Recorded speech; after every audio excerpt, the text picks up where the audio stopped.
In 2018, PlayStation uploaded the gameplay reveal trailer for The Last of Us Part 2. At the time, I hadn't played the first game, and this will be my first exposure to the game series. This video absolutely blew my mind. I had never seen a game look this good before. One word I would use to describe it all was cinematic. I felt like I was witnessing an evolution in gaming, and I was. Fast forward 3 years later, and after completing the first game, I immediately started the second.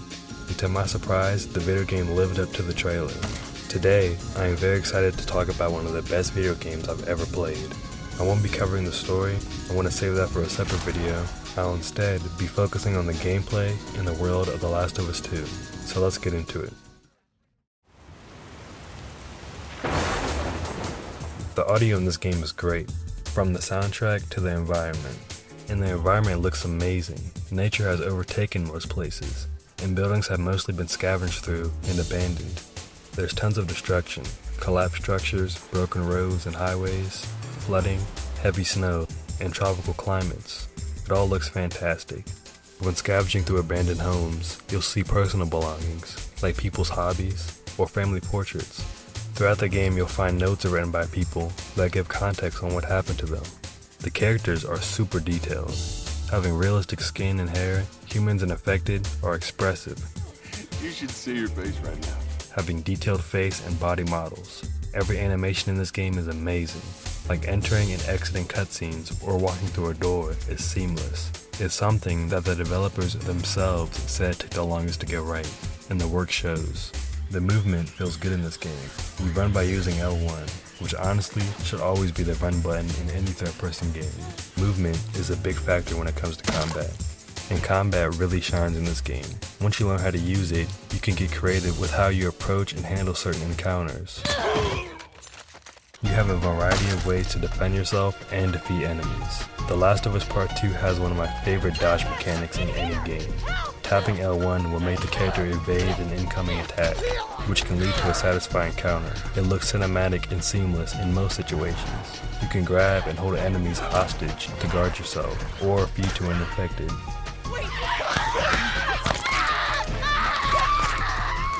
You have a lot of weapons to fight with, like firearms such as pistols, shotguns, and rifles, bow and arrow, and even a flamethrower. All of these are fun to use and handle well, which is good because you'll be using every weapon, switching back and forth when you're low on ammo. The melee weapons are pretty diverse too.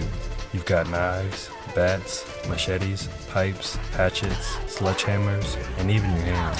Upgrading can be done on the go, or at a workbench where you physically work on the weapons.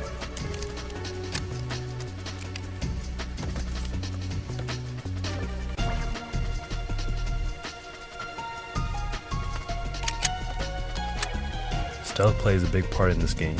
If you're low on supplies, you'll need to sneak past an enemy, or stealthily kill them.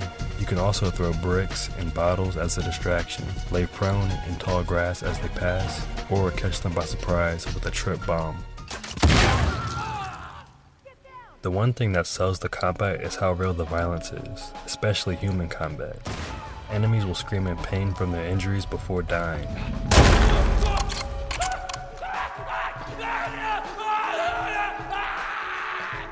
Yell out their fallen comrades' names after they've been killed. Shooting an enemy through the head leaves pieces of their brain on the wall. They can be dismembered with a shotgun. Hitting an enemy in the face with a melee weapon knocks their teeth out. Or smashing a bottle leaves glass shards in their face. Very brutal stuff. Enemies are smart. One of the human groups you fight against is a military force. They will use tactics to surround and flank you, track you down using dogs, or draw you out with smoke bombs. Another group is a primal-like cult. They have their own forms of communication, using different code whistles, which some are kinda scary.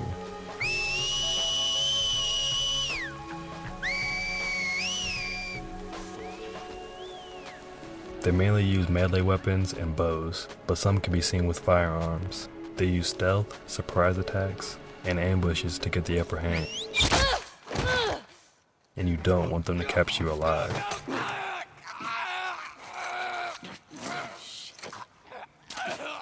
Then there is the infected.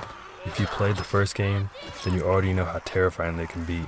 You have common infected which act like zombies, stalkers who attack from the shadows, bloaters, and the infamous clickers, which are an instant death if you're caught by one.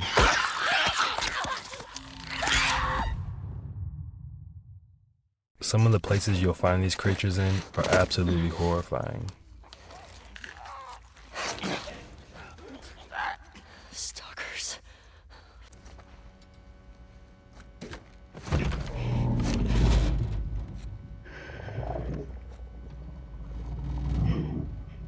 fuck is that? But you don't have to engage in the majority of enemy encounters. You can just sneak past anybody, which makes the gameplay feel free. And who doesn't like freedom in video games? I remember in my first playthrough of the game, there's this part where you have to get past a locked door, and I thought, I wonder if I can break the glass next to it.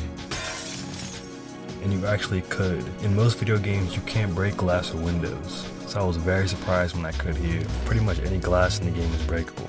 I really appreciate the details, like how good the ropes are in this game, how the water looks and moves, the snow and ice, how you actually pick up items with your hands. They've animated this toilet for some reason, clocks accurately tell time, backpack movement, you can hit these wind chimes, characters react to different weather. You can't shoot PS3s. Look, I could keep going, but this video would be very, very long, and I think you get what I'm trying to say. There's a reason this game took 7 years to make. They want you to get lost in this world. A great story can accomplish that, and I think great gameplay is equally important.